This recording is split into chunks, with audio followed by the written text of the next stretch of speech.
In yesterday's class we were discussing the examples of covalent bonding और हमने simple simple की थी। आज यहीं से कंटिन्यू करते हैं। सिंगल वाली एग्जांपल्स हमने कर ली थी। आज क्विकली देखते हैं इसके अंदर डबल बॉन्ड, ट्रिपल बॉन्ड और फिर कोऑर्डिनेट कोवेलेंट बॉन्डिंग पे जंप करते हैं। सो फॉर एग्जांपल बच्चे अब डबल बॉन्ड्स को देखते हैं। So let us talk about the examples of double bonds. Let us say I do say that having a double bond means if it is between, let us suppose, a carbon and a carbon, it's going to be one dot and one cross, one dot and one cross. So we to exactly have a total of 4 electrons. हमारे पास यहाँ पे 4 electrons हैं which are participating in the bonding process, right? Now let us suppose if I have to do the multiple examples, तो मुझे diagrams को कैसे draw करना है? You always need to understand this periodic table thing. You need to know that carbon has no lone pairs, nitrogen has one lone pair, oxygen has a total of 2 lone pairs, and fluorine has a total of 3 lone pairs. And secondly, you need to memorize के इनकी family के अंदर, outer most shell के अंदर कितने कितने electrons होते हैं। कार्बन फैमिली के पास 4 हैं, नाइट्रोजन फैमिली के पास 5 इलेक्ट्रॉन्स हैं, ऑक्सीजन फैमिली के पास 6 इलेक्ट्रॉन्स हैं और fluorine, chlorine, bromine, iodine family के पास 7 इलेक्ट्रॉन्स हैं। अब मैं आपको डबल बॉन्ड की कुछ एग्जांपल्स बताती हूँ। Let us suppose we talk with the simplest example. जैसे मैं कहती हूँ जी ऑक्सीजन डबल बॉन्डेड ऑक्सीजन है। So this is a molecule of oxygen, right? अब आपने जब ऑक्सीजन की डायग्राम ड्रॉ करनी है, यू नीड टू अंडरस्टैंड कि हमें कैसे करना था। This is one dot and one cross, one dot and one cross. उसके बाद हम लोगों ने यहाँ पे एक चीज पढ़ी थी। We can copy paste this part.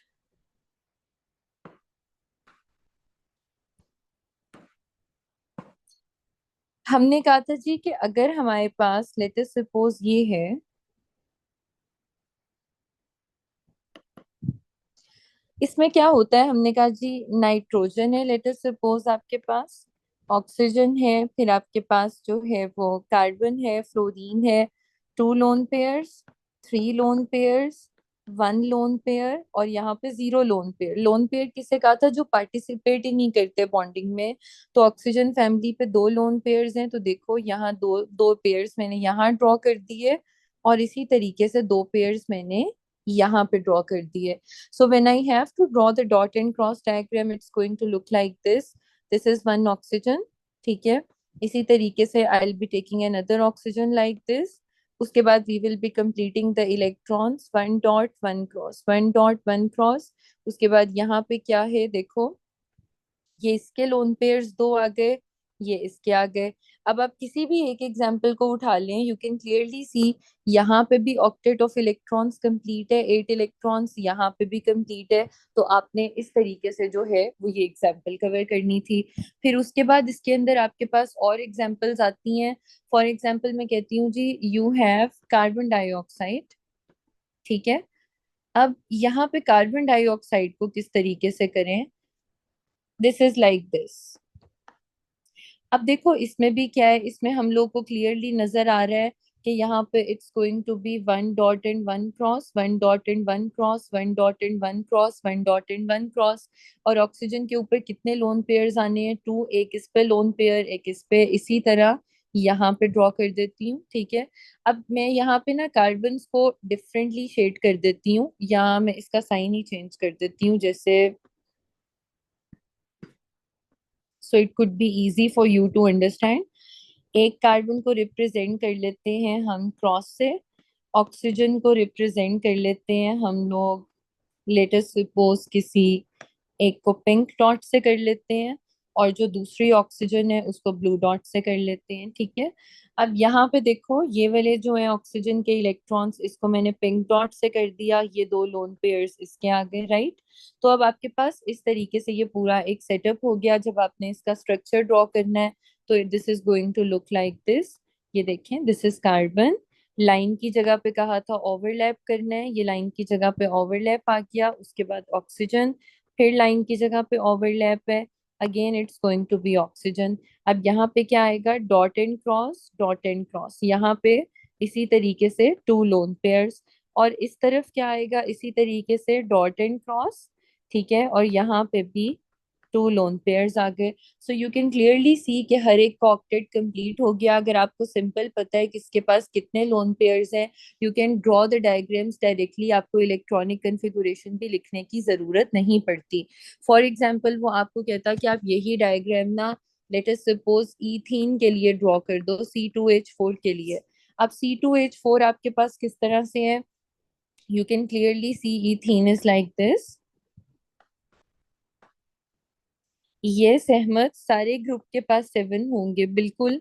जो इसके ऊपर एप्लीकेबल है मैंने वही बात लिखवाई थी ना, ये देखो सबके पास बिल्कुल उतने ही लोन पेयर्स होंगे। Exactly, you are absolutely right, ऐसे ही है। ठीक है, बिल्कुल ऐसे ही है। अब देखें बच्चों, यहाँ पे इसे फिल करना है। तो एक लाइन का मतलब 2 इलेक्ट्रॉन्स। ये देखो यहाँ पे भी 2 electrons, dot and cross, dot and cross, dot and cross, ये आ गया। अब आप देखो यहाँ पे 2 लाइंस हैं, और लाइंस कौन कौन सी हैं, कार्बन कार्बन की ही हैं। तो यहाँ मैं ज्यूम कर लेती हूँ कार्बन कार्बन है। तो मैंने सारे डॉट्स ही ड्रॉ करूंगी, ये देखो सारे डॉट्स आ गए। ठीक है, अब आप यहाँ पे अगर इसकी डॉट एंड क्रॉस डायग्राम बनानी शुरू करो, it is going to be drawn like this is 1 carbon. Line की जगह पे you will draw an overlap like this, ये आ गया। ठीक है, फिर लाइन की जगह पे ओवरलैप, ये एक हाइड्रोजन। फिर लाइन की जगह पे ओवरलैप, अगेन 1 हाइड्रोजन। फिर लाइन की जगह पे ओवरलैप, अगेन 1 हाइड्रोजन। फिर लाइन की जगह पे ओवरलैप, अगेन 1 हाइड्रोजन। यहाँ पे क्या आएगा, dot and cross, dot and cross. फिर देखो यहाँ पे क्या आएगा, it's going to be dot and cross, dot and cross. यहाँ पे क्या आएगा, 2 pink dots and 2 blue dots. तो आपने सिंपल इस तरीके से ये आपकी डायग्राम जो है वो ईथीन की भी कंप्लीट हो गई। लेट अस सपोज आपको कहता है यू हैव SO2 गैस। अब SO2 गैस का ये स्ट्रक्चर होता है। इसी तरीके से ऑल आर डबल बॉन्ड्स। अब देखो कितना आसान है इसको भी ड्रॉ करना। आई can draw it out like this. मतलब मैं कहूंगी यहाँ पे भी क्या आएगा, dot and cross, dot and cross, dot and cross, dot and cross, ये मेरे पास हो गए। अब आप यहाँ पे देखो ऑक्सीजन के ऊपर कितने लोन पेयर्स हैं, 2 लोन पेयर्स यहाँ पे हैं। इधर भी ऑक्सीजन पे कितने हैं, 2 लोन पेयर्स यहाँ पे हैं। ठीक है, अब आप ना इधर एक सीन देखना, यहाँ पे क्या है, अगर आप इसे जरा काउंट करना शुरू करो। SO2 की डायग्राम अगर हम देखें तो हमें तो ये बात पता है ना कि हम लोगों ने ये बात की थी कि सल्फर के भी आउटर मोस्ट शेल में 6 इलेक्ट्रॉन्स हैं, ऑक्सीजन के भी आउटर मोस्ट शेल के अंदर 6 इलेक्ट्रॉन्स हैं। तो अब इसकी डायग्राम को कैसे ड्रॉ करें, ये देखिएगा जरा। सबसे पहली बात है कि मुझे पता है ऑक्सीजन ऑक्सीजन के पास 2 लोन पेयर्स हैं। वो 2 लोन पेयर्स मैंने यहाँ ड्रॉ कर दिए। ठीक है, उसके बाद देखो मुझे यहाँ पे बात समझ आ रही है कि मैंने इसको किस तरह करना है। अब ऑक्सीजन के टोटल आउटर शेल में कितने इलेक्ट्रॉन्स थे, 6। 4 बाहर लोन पेयर के तौर पे हैं, तो 2 अंदर बॉन्डिंग में है। ये 2 यहाँ से बॉन्डिंग में आ गए। इसी तरीके से यहाँ देखो 6 में से 4 एज लोन पेयर्स हैं, और 2 को किस में पार्टिसिपेट करना है यहाँ पे, एज बॉन्डिंग। तो उनको मैं यहाँ पे एज बॉन्डिंग इलेक्ट्रॉन्स शो कर दूंगी। अब सल्फर के ऊपर आओ, यहाँ पे कितने क्रॉस चाहिए, सल्फर को क्रॉस से कर रहे हैं, सबको एक एक चाहिए। ये देखो 4 क्रॉस ने पार्टिसिपेट कर लिया, और सल्फर के भी आउटर मोस्ट में कितने इलेक्ट्रॉन्स हैं, 6। तो वो जो 2 बाकी बच गए वो यहाँ आ गए। अब ये एग्जाम्पल करवाने का पर्पस क्या था कि देखो ऑक्सीजन और सल्फर के पास तो equal number of lone pair electrons होने चाहिए ना। जैसे ऑक्सीजन के पास 2 लोन पेयर्स हैं, इसी तरह सल्फर के पास भी 2 लोन पेयर्स होने चाहिए। लेकिन SO2 के अंदर उसके ऊपर ये पैटर्न नहीं बनता कि 2 लोन पेयर्स यूं पड़े हुए हैं, उसके ऊपर नहीं। क्योंकि उसने जब 2 डबल बॉन्ड्स बनाए तो उसने अपने 6 में से 4 इलेक्ट्रॉन्स को पार्टिसिपेट करवा दिया बॉन्डिंग के अंदर। तो जो उसकी फाइनल डायग्राम बनेगी, it will look like this. अब मैं अगर इसकी ये डायग्राम ड्रॉ करूं, आई can draw it out like this. ये देखो ये सल्फर है। फिर यहाँ पे लाइन की जगह पे ओवरलैप करवाया, this is going to be oxygen. फिर लाइन की जगह पे ओवरलैप करवाया, this is again going to be oxygen. अब यहाँ पे क्या करूंगी, dot and cross, dot and cross, dot and cross, dot and cross. यहाँ पे 2 लोन पेयर्स इस ऑक्सीजन के, 2 लोन पेयर्स इस ऑक्सीजन के, एक लोन पेयर इस सल्फर का, ये फाइनल डायग्राम आपके पास हो गई SO2 की। मैम शेयरिंग में सल्फर के ऐसे 10 नहीं हो जाएंगे ऑक्टेट में? हाँ जी, हाँ जी, ये 10 हो जाएंगे, इसका मैंने बताना है, बिल्कुल बताना है महिरा, इस पे मुझे इस कॉन्सेप्ट पे आने दो। अभी हमने डेफिशिएंट और इलेक्ट्रॉन एक्सपेंडेड सिस्टम्स पढ़ने हैं, उसमें मैंने ये एग्जांपल दोबारा लिखनी है। बिल्कुल। अब यहाँ पे अगर आप ऑक्टेट देखो माय डियर किड्स, ऑक्सीजन के 8 इलेक्ट्रॉन्स हैं, यहाँ देखो ऑक्सीजन के 8 इलेक्ट्रॉन्स हैं, इनके तो ऑक्टेट कंप्लीट है ना। लेकिन अगर आप यहाँ देखो सल्फर के कितने हैं, 2, 4, 6, 8, 10, 10 बन रहे हैं, इसका तो ऑक्टेट एक्सीड हो गया। तो ऐसे सिस्टम्स को हम बोलते हैं, this is an example of expanded octet system. ठीक है। तो एक्सपेंडेड ऑक्टेट सिस्टम्स कुछ स्ट्रक्चर्स के अंदर होते हैं जो कि उनको बहुत स्टेबलाइज कर देते हैं, और उन्हें इससे कोई फर्क नहीं पड़ता अगर उनके पास 8 से ज्यादा इलेक्ट्रॉन्स हैं, still they are stable, right. तो कुछ सिस्टम्स हमारे पास इलेक्ट्रॉन डेफिशिएंट होके भी स्टेबल होते हैं, उनकी एग्जांपल्स भी करवाती हूँ। कुछ एक्सपेंडेड होते हैं, तो ये हमारे पास एग्जांपल SO2 की हो गई। लेट अस सपोज मैं आपको कहती हूँ कि बच्चों ड्रॉ करें BF3 की एग्जाम्पल। मैंने आपको कहा BF3 की करें। अब आप देखो BF3 क्या है, बोरॉन है, और उसके साथ इस तरीके से 3 फ्लोरीन्स लगी हैं। अब आप देखो बोरॉन के अंदर होते हैं टोटल 5 इलेक्ट्रॉन्स, 5 का मतलब है आउटर मोस्ट शेल में कितने हैं, 3, और फ्लोरीन के 9 है, मतलब 2 एंड 7, आउटर में 7 है। अब देखो लाइन का मतलब क्या है, 2 इलेक्ट्रॉन्स, 1.1 क्रॉस, 1.1 क्रॉस, 1.1 क्रॉस। अब बोरॉन के अंदर देखो 3 इलेक्ट्रॉन्स ने तो पार्टिसिपेट कर लिया बॉन्डिंग में, और 3 के 3 ही इलेक्ट्रॉन्स थे आउटर शेल में, इससे ज्यादा तो थे ही नहीं। और फ्लोरीन के पास कितने हैं, फ्लोरीन के पास 7 है, एक ने बॉन्डिंग में पार्टिसिपेट कर दिया। 3 फ्लोरीन के कैसे चले जाएंगे, they will exist as lone pairs like this. ये लोन पेयर्स आ गए। अब आप अगर BF3 की डायग्राम ड्रॉ करो तो देखो, ये आपके पास एक बोरॉन है, दिस इज द सेकंड, ये फ्लोरीन आ गया। ठीक है। ये आपके पास एक और फ्लोरीन आ गया। इसी तरीके से you have this another fluorine. अब इनको करके देखो आपके पास क्या है, dot and cross, dot and cross, dot and cross. Her fluorine के आपके पास कितने लोन पेयर्स हैं, 3 3, 2 4 6, 2 4 6। बच्चे, if you get to see this diagram you can clearly see that the octet of this fluorine is complete. इसी तरीके से the octet of this fluorine is complete, and likely the octet of this fluorine is complete. But if you talk about this BF3, it has now a total of 6 electrons, its octet is not complete, but still this molecule is existing. तो ऐसे कुछ systems को हम कहते हैं कि this is an example of electron deficient system, कि ये stable हैं, and due to their stability they are able to exist even without completing their octets। ठीक है। तो you need to memorize a few examples like this, आपको जो जो paper में आती हैं हम आपको वो सारी एग्जाम्पल्स यहाँ पे कवर करवा देंगे। जहाँ पे भी डेफिशिएंट सिस्टम्स के ऊपर क्वेश्चन आ जाता है, या जहाँ भी आपके पास जो है वो एक्सेस के ऊपर आ जाता है, वहां पे जो है वो आपने करना है। Ma'am Y boron is still stable, तो मतलब इट्स नॉट इम्पोर्टेंट कि ऑक्टेट पूरा, yes it is never important कि ऑक्टेट उसका पूरा हो या ऑक्टेट उसका पूरा ना हो। जब आप इस तरीके से सारा अरेंज करते हो ईशा, उसकी रीजन ये है, हम ज्योमेट्रीज पढ़ते हैं ना चीजों की, अभी हमने इसमें शेप्स और ज्योमेट्रीज कंपाउंड्स की पढ़नी है। तो BF3 6 इलेक्ट्रॉन्स के साथ भी इतनी स्टेबल ज्योमेट्री बना देता है कि it can exist as a stable system, this is the main reason, it lies in their geometry, right. तो वो ज्योमेट्री जो है वो इस तरह से होती है कि इलेक्ट्रॉन्स की रिपल्शन मिनिमम होती है, तो ये एक स्टेबल फॉर्म में ही रहता है, so it can exist. yes it is therefore never important mahira के 8 इलेक्ट्रॉन्स हों, लेकिन this is not specifically for every system, there are few systems जो कि इलेक्ट्रॉन एक्सीडेड यानी एक्सपेंडेड सिस्टम्स या इलेक्ट्रॉन डेफिशिएंट दोनों के अंदर एग्जिस्ट करते हैं। ठीक है।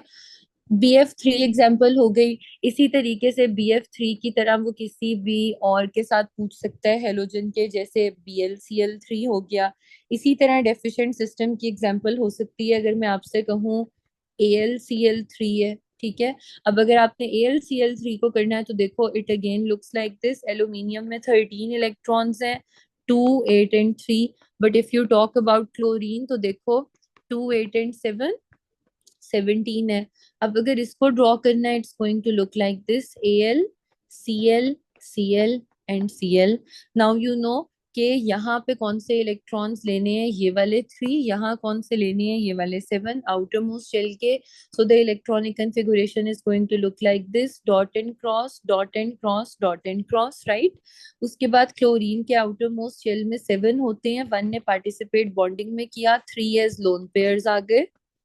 ठीक है, तो ये 3 लोन पेयर्स हैं, 6 यानी 6 इलेक्ट्रॉन्स एज लोन पेयर चले गए। अब देखो यहाँ पे again the pattern is going to be very similar. Aluminium का जो ऑक्टेट है वो कंप्लीट नहीं है, क्लोरीन का ऑक्टेट कंप्लीट है, 8 इलेक्ट्रॉन्स इसके पास, 8 इलेक्ट्रॉन्स इसके पास, 8 इसके पास, लेकिन एल्यूमिनियम के पास 8 इलेक्ट्रॉन्स नहीं है। So again this is an example of a electron deficient system.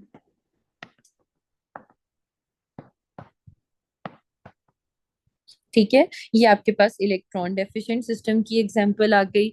इसी तरीके से और भी बहुत सी एग्जांपल्स हमारे पास पॉसिबल हो सकती हैं। फॉर एग्जांपल अगर मैं आपको कहती जैसे BeCl2 की एग्जांपल है, ठीक है। अब BeCl2 एक कंपाउंड है। अब बेरिलियम के पास टोटल कितने इलेक्ट्रॉन्स होते हैं, it is like this, 2 and 2। ठीक है, और आप देखो क्लोरीन है उसके पास क्या है, 2 8 and 7।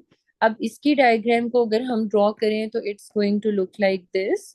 बेरिलियम क्लोराइड का सिंपल ये स्ट्रक्चर होता है, Cl and Cl। अब आप इसको देखो, 1 dot and 1 cross, 1 dot and 1 cross. अब बेरिलियम के तो आउटर मोस्ट के जो 2 इलेक्ट्रॉन्स थे उन्होंने पार्टिसिपेट कर लिया ना बॉन्डिंग में। अब बाकी देखो, बाकी आपके पास क्या रह गए, ये इस क्लोरीन के 3 लोन पेयर्स, ये इस क्लोरीन के 3 लोन पेयर्स। अब अगर इसकी dot and cross diagram draw करो, क्लोरीन की जगह पे सर्कल, लाइन की जगह पे overlap, and then you have this beryllium, then again line की जगह पे overlap, and then you have this Cl। So you can see 1 dot and 1 cross, 1 dot and 1 cross. यहाँ पे you are going to have 3 lone pairs in each case. Now you clearly can see that even in this example, the octet of fluorine is complete. But if you get to see beryllium, इसके पास सिर्फ 4 electrons हैं, even then it is existing, और ये अपनी stable form में exist कर रहा है। So once again this is an example of a electron deficient system.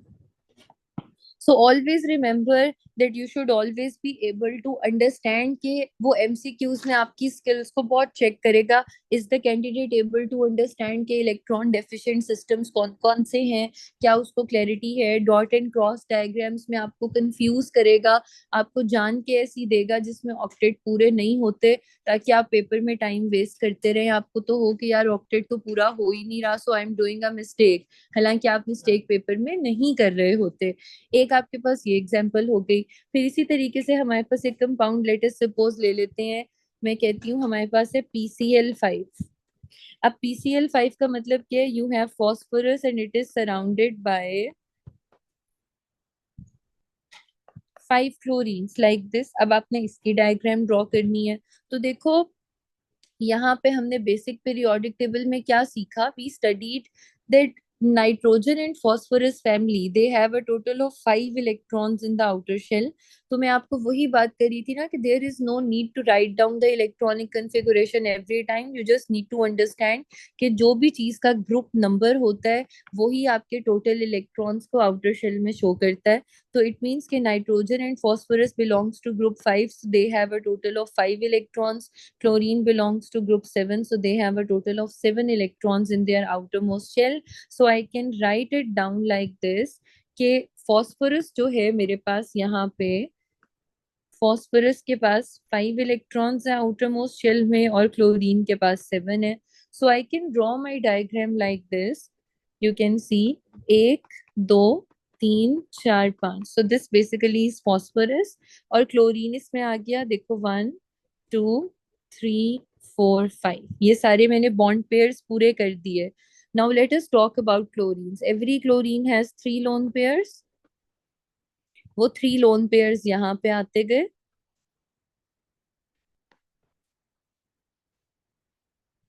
Now you all can clearly see that in every example, if I get to draw the dot and cross diagram, it's looking like this: phosphorus, then you have one chlorine, then you have another chlorine, third, then you have fourth, and lastly you have this fifth. In every case, you are going to have one dot, one cross, one dot, one cross, one dot, one cross, one dot, one cross, and one dot, one cross, followed by three lone pairs on every chlorine.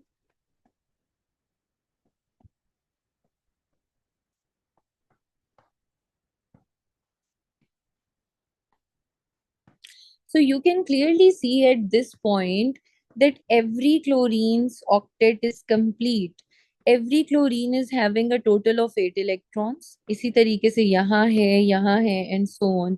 But if you get to see this phosphorus, now it has a total of 10 electrons: 2, 4, 6, 8, 10. So PCl5 is an example of an electron expanded system. या इसको बोलते हैं octet expanded system, जिसके अंदर octet is expanded and your system is going to have more than 8 electrons in the outer shell. तो आपके पास this is an example of octet expanded system. इसी तरीके से you can talk about the example of SF6, and by the way this is known as phosphorus pentachloride, and this comes a lot in the paper. Phosphorus pentachloride. Penta means 5. And this is also a very famous example of the paper. Mahira, ये जो बेटा आपकी बात पहली तो मैं आपको ये बता दूं कि जो आपके पास बेरिलियम है that is present in group 2. Group 2 के अंदर आयोनिक कैरेक्टर भी होता है. आप कह रही हो कि उसमें कोवेलेंट बॉन्डिंग में फिर क्यों ड्रॉ किया, उसको तो आयोनिक बॉन्ड बनाना चाहिए था. उसकी रीजन ये है, इसीलिए कहा था केमिकल बॉन्डिंग को थोड़ा सब्र करने दो. इसमें हमने टॉपिक पढ़ना है इसी के अंदर इलेक्ट्रोनेगेटिविटी. इलेक्ट्रोनेगेटिविटी के अंदर मैं आपको हर कंपाउंड की इलेक्ट्रोनेगेटिविटी निकालनी सिखाऊंगी. हर कंपाउंड की इलेक्ट्रोनेगेटिविटी वैल्यू डिसाइड करती है कि वो कंप्लीटली आयोनिक होगा या वो कोवेलेंट होगा. ठीक है. तो जब हम हर एक की इलेक्ट्रोनेगेटिविटी निकालेंगे, आप वहां BeCl2 की देखिएगा कि उसके अंदर कोवेलेंट कैरेक्टर बहुत ज्यादा डोमिनेंट है, जिसकी वजह से उसको हम कोवेलेंट कंसिडर करते हैं. इसी तरीके से हम एल्यूमिनियम क्लोराइड को भी जो है वो कोवेलेंट कंसिडर कर रहे हैं.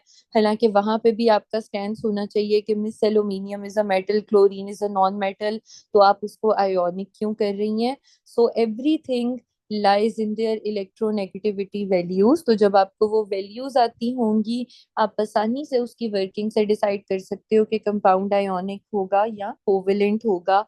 डिफरेंसेस सीखेंगे निकालने. Is that clear? So no need to worry. ठीक है.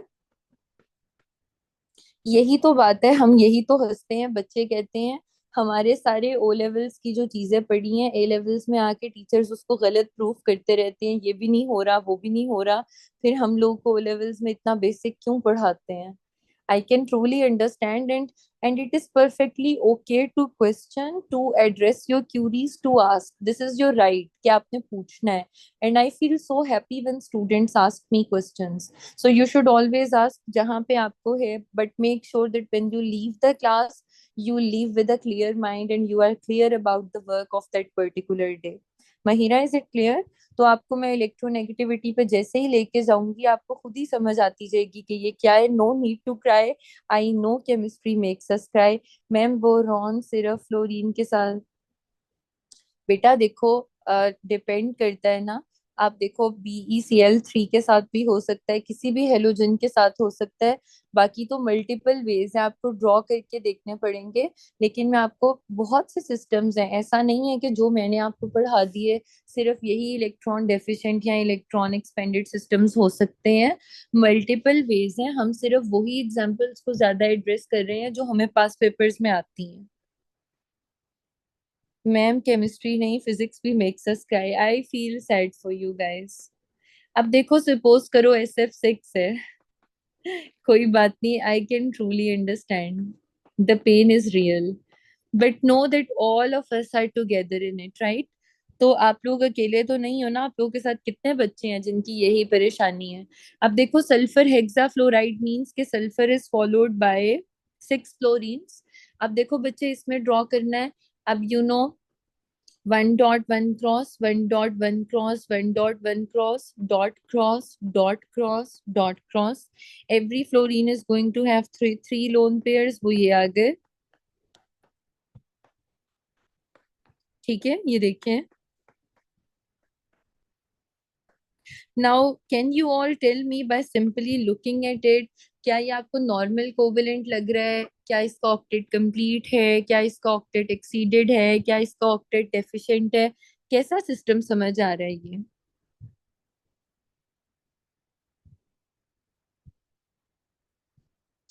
Yes, this is an example of expanded octet system. तो मैं इसकी डॉट एंड क्रॉस डायग्राम नहीं ड्रॉ कर रही, वो बिल्कुल वैसी होगी जैसे मैंने आपको बताई है, ठीक है? तो आपके जहन में पेपर पॉइंट ऑफ व्यू से ना ये एक्सपेंडेड ऑक्टेट सिस्टम्स की और ये डेफिशिएंट सिस्टम्स की ये एग्जांपल्स जहन में होनी चाहिए, क्योंकि इससे हमने एक नई टाइप ऑफ बॉन्डिंग पढ़नी है, कोऑर्डिनेट कोवेलेंट बॉन्डिंग। उसमें ये सारे कॉन्सेप्ट्स इस्तेमाल होने हैं, ठीक है? तो ये सिस्टम्स जो होते हैं ना, जो हमें अभी अपेरेंटली लग रहा है, मैं आपको इसका आंसर इधर देती चलूं तो आगे चलते हैं। जैसे ईशा ने कहा कि ये कैसे मतलब रह सकते हैं, तो इसमें क्या होता है कि ये जो इनके पास एक्स्ट्रा इलेक्ट्रॉन्स पड़े होते हैं ना, ये हर वक्त इस तरह अकेले तन तनहा नहीं रहते, they instantly try to donate their electrons to deficient species जिनके पास नहीं है, उनको हर वक्त ये देते रहते हैं। तो जैसे जैसे देते रहेंगे, इनके पास अपने 80 होते जाएंगे, तो हर वक्त द सिस्टम ट्राइज कि वो ऑक्टेट की तरफ जाए। तो इसमें ये हर वक्त चलता रहता है कि अपने ये डोनेट करते जाएंगे, और कोऑर्डिनेट कोवेलेंट बॉन्डिंग में हम यही पढ़ेंगे कि यही एक्सपेंडेड ऑक्टेट सिस्टम्स अपने इलेक्ट्रॉन्स को देंगे, ठीक है? तो ये हमारे पास कुछ एग्जांपल्स हो गई। फिर उसके बाद कुछ देख लेते हैं हम एग्जांपल्स, फॉर एग्जांपल जी, किसी ट्रिपल बॉन्ड की।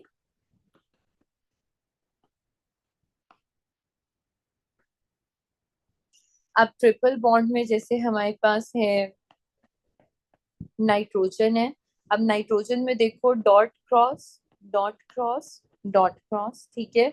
और यहाँ पे देखो, अब नाइट्रोजन के पास कितने लोन पेयर्स होते थे? एक। यहाँ पे भी एक लोन पेयर है। So this is going to be the dot and cross diagram for nitrogen. इसी तरीके से अगर आपको दे देता है इथाइन की, ड्रॉ कर दो। Now ethyne is an alkyne. तो एल्काइंस में carbon to carbon triple bond होता है, carbon can make a total of 4 bonds. तो यहाँ हाइड्रोजन लग जाएगी, यहाँ हाइड्रोजन लग जाएगी। अब अगर मुझे इसकी dot and cross diagram draw करनी है, तो देखो 1.1 क्रॉस, यहाँ का डॉट चेंज कर देती हूँ, so it's going to be 1.1 cross. अब दरमियान में कार्बन ही है, तो इस पॉइंट पे ये 3 डॉट्स एक कार्बन के, ये पिंक वाले 3 डॉट्स दूसरी कार्बन के, ये मेरे पास डायग्राम बन गई। सो यू कैन सी कि इस तरीके से हमारे पास जो है वो डॉट एंड क्रॉस डायग्राम्स बनेंगी, और हमने ऐसे पढ़ना है। अब मुझे यहाँ तक बताइए कि आप लोगों को इधर तक कोई कंफ्यूजन किसी भी किस्म का?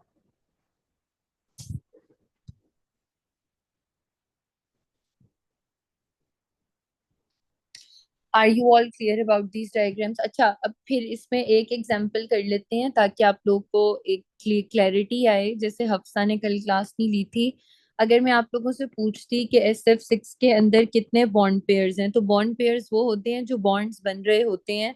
तो कितने बॉन्ड्स बन रहे हैं इसके अंदर? देखो, आपके पास कितने बॉन्ड पेयर्स हैं? 1 2 3 4 5 6, राइट? ली थी कल भी। हफ्सा, आपने कल कब ली थी? आपने कल ऑनलाइन क्लास तो नहीं ली थी?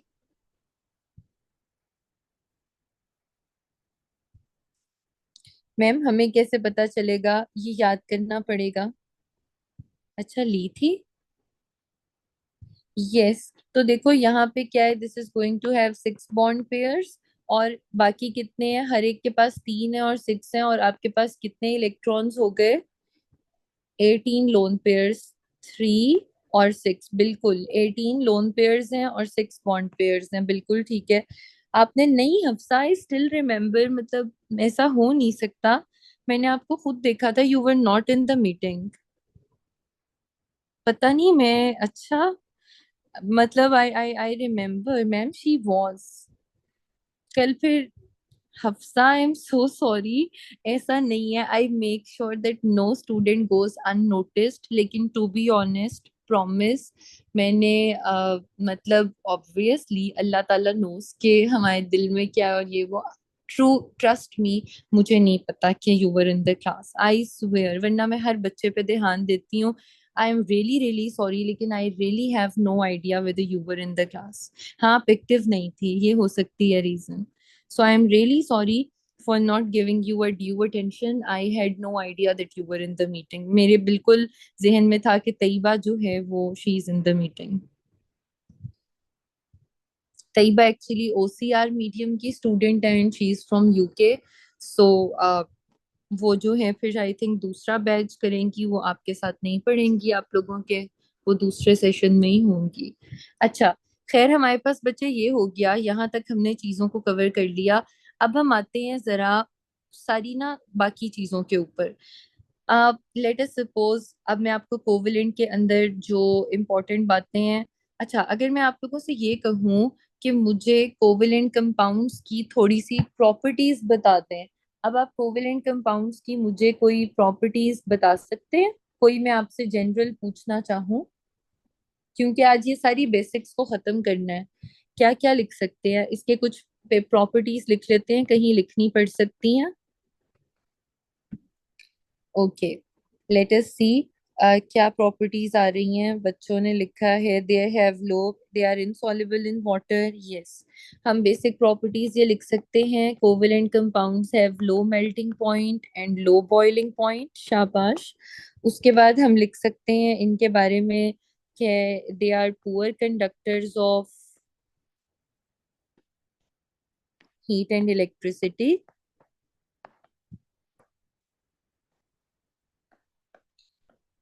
फिर हम उसके बाद बता सकते हैं कि most of them are insoluble in water. ठीक है।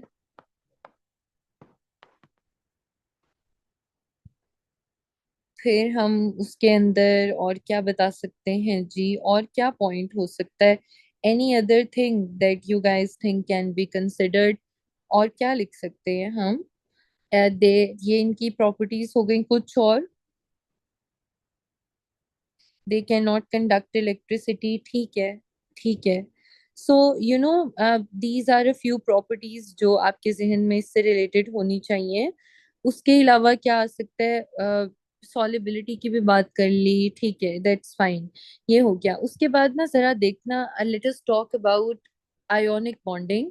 अब मैं आयोनिक बॉन्डिंग की ना डॉट एंड क्रॉस डायग्राम्स पे नहीं जा रही, मैं सिर्फ एक एग्जांपल दे के उसका क्विक सा रीकैप दे देती हूँ। उसके अलावा नहीं कर रही, कोई मुश्किल सी एग्जांपल पकड़ के उस पर सिखा देती हूँ।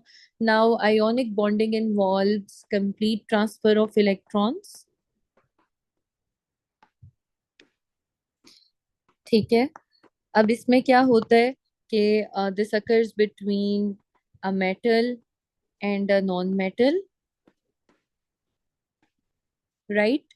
फिर इसके अंदर हम कह सकते हैं that metal loses electrons and it forms a cation, and non-metal gain electron and it forms a anion.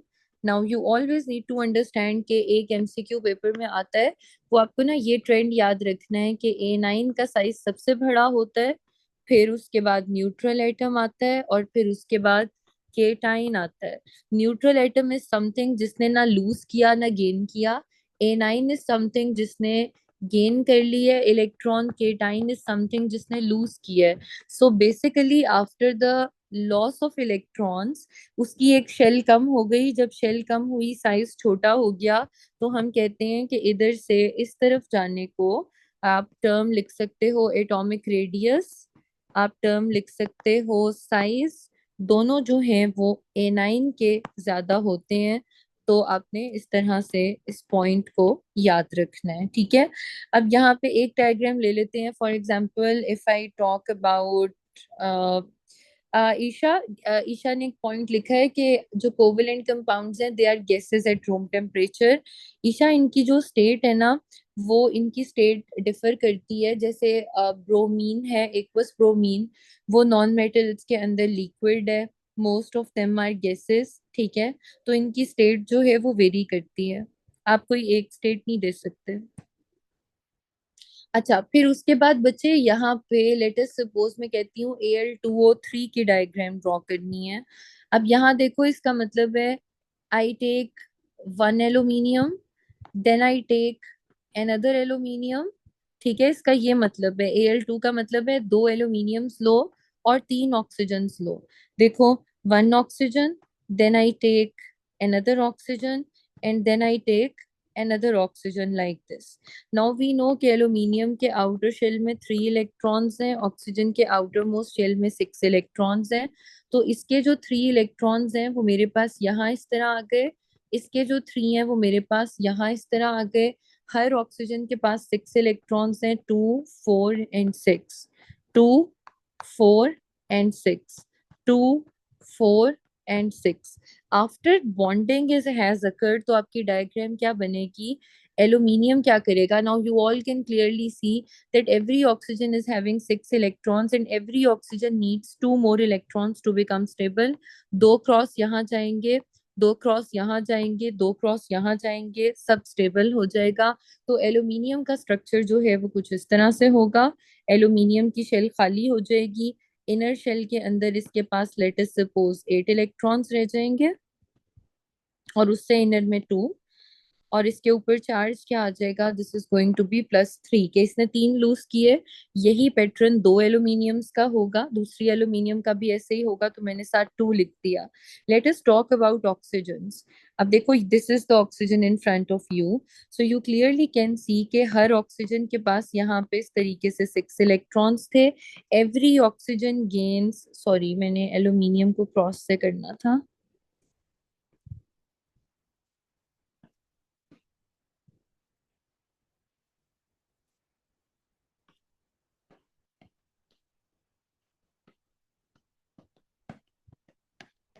So you see every oxygen is gaining two cross, तो मैं हर एक के ऊपर क्या लिखूंगी? -2। और यहाँ मैं क्या लिख दूंगी for the sake of convenience कि ये थ्राइस चीज रिपीट हो रही है, सो आई कैन राइट 3। ठीक है, अब ये क्या बना? This is aluminium cation, this is a oxide A9। ठीक है, ये क्या है? This is aluminium atom and this is a oxygen atom. अगर वो मुझे पेपर में पूछता कि इन सब में से सबसे बड़ा साइज किसका है, तो मैं किसका लिखती? सबसे बड़ा साइज A9 का साइज बड़ा होता ना, फिर हम A9 का लिखते।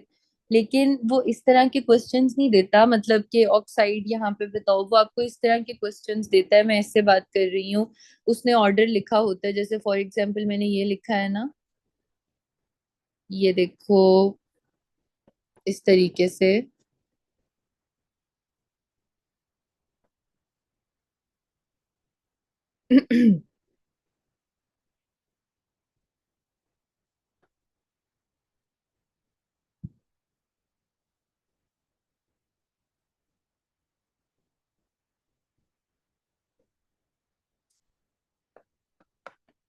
जैसे मैंने एक ये ऑर्डर लिख दिया। अब देखो, फ्लोरीन के पास टोटल 9 होते हैं, ऑक्सीजन के पास 8 होते हैं, लिथियम के पास 3 होते हैं। तो ये ऑर्डर मेरा बिल्कुल ठीक है। 9 + 1 का मतलब है इसमें टोटल 10 इलेक्ट्रॉन्स है इस टाइम। यहाँ पे कितने इलेक्ट्रॉन्स हैं? 8 हैं, और इधर 3 में से एक निकल गया, 2 है। तो सबसे ज्यादा इलेक्ट्रॉन्स इधर हैं, तो इट मीन्स के साइज जो है वो भी इस साइड पे सबसे बड़ा होगा। तो मैंने एक पैटर्न लिखा ना कि A9 सबसे बड़ा होता है, फिर न्यूट्रल एटम होता है, और फिर आपके पास केटाइन होता है। तो इस तरीके से वो आपको जो है वो क्वेश्चन दे सकता है, ये आपके जहन में हो। फिर आयोनिक के अंदर ना आपके पास एक लेटेस्ट डायग्राम आती है, विच आई डू होप कि आप में से मोस्टली को आती होगी। हम कहते हैं कि यहाँ पे पॉजिटिव और नेगेटिव आइंस हैं, पॉजिटिव और नेगेटिव आइंस की वजह से strong electrostatic forces of attraction है। तो आपके पास ना इस तरीके से you have a diagram like this. ठीक है। अब इसमें क्या होता है कि यहाँ पे रिपीटेड पैटर्न होता है पॉजिटिव और नेगेटिव आइंस का। लेट अस सपोज मैं यहाँ कहती हूँ जी कि मेरे पास है Al+3 आइन, उसके साथ बिल्कुल नेगेटिव आइन कौन सा होगा? ऑक्साइड। अगर इधर ऑक्साइड है तो इधर क्या होगा? Al+3। इधर Al+3 है तो यहाँ क्या होगा? ऑक्साइड। इस लाइन में लंबी स्ट्रेट अगर एल्यूमिनियम+3 है तो यहाँ ऑक्साइड। इधर ऑक्साइड है तो इधर Al+3। इधर Al+3 है तो इसके साथ में O-2। इधर O-2 है तो यहाँ पे Al+3। तो इस तरीके से जिसको बोलते हैं, this is basically an ionic lattice diagram, जो कि शो करता है कि पॉजिटिव और नेगेटिव आयंस एक दूसरे के एडजेसेंटली प्लेस्ड हुए हुए हैं, और उसकी वजह से इनके दरमियान में there operates strong electrostatic forces of attraction. Afza कौन सी एग्जाम्पल? ये वाली। सिर्फ एक पॉजिटिव आइन के साथ एक नेगेटिव आइन लगाते जाना है। ठीक है, एक पॉजिटिव आइन होगा उसके साथ एक नेगेटिव आएगा, फिर एक पॉजिटिव उसके बिल्कुल साथ नेगेटिव, फिर नेगेटिव तो एक पॉजिटिव। इस तरीके से ये लेटिस कंप्लीट होता है bye positive and negative ions. तो आपने हमेशा इसी तरह करना है। केटाइन्स न्यूट्रल वाली, ये देखो, केटाइन ने अपना इलेक्ट्रॉन लूज किया तो उसका साइज कम हो गया ना। पहले उसके पास 3 थे, जब एक इलेक्ट्रॉन निकला उसकी आखिरी शेल खत्म हो गई, एक शेल रह गई उसके अंदर। ठीक है, यानी यहाँ पे इस तरह था, पहले ऐसे था 2, यहाँ पे थे एक, यहाँ पे एक लूज किया तो शेल खत्म, इसके अंदर 2 इलेक्ट्रॉन रह गए, साइज छोटा हो गया। फ्लोरीन में पहले आपके पास कितने थे? आप कहते हो 9 इलेक्ट्रॉन्स है ना, पहली में 2 अगली में 7। तो जब एक इलेक्ट्रॉन और उसके अंदर ऐड हुआ तो वो आपके पास टोटल 10 इलेक्ट्रॉन्स हो गए, साइज थोड़ा बड़ा होता जाएगा। तो इन, ठीक है, इस तरीके से याद रखना है। Yes, you will follow the same pattern for every ionic compound. ठीक है। अब आप लोगों ने मेटेलिक बॉन्डिंग को सिर्फ अच्छे से देख लेना है, क्योंकि कल मैं आपको क्विकली आप लोगों से वो पूछूंगी और फिर हम कोऑर्डिनेट कोवेलेंट बॉन्डिंग स्टार्ट करेंगे। ठीक है। इसकी फिजिकल प्रॉपर्टीज देख के आनी है और मेटेलिक बॉन्डिंग जल्दी से कल वो खत्म करके we will jump to the next topic. This is all from today. अब मुझे यहाँ तक प्लीज बता दें, is everybody clear about today's work? Okay okay, what about the rest? Fine, ठीक है, गुड, ओके। अच्छा, मैं एक काम करती हूँ कि मैं इसकी प्रॉपर्टीज और मेटेलिक बॉन्डिंग की डायग्राम ना नोट्स में अटैच करके आपको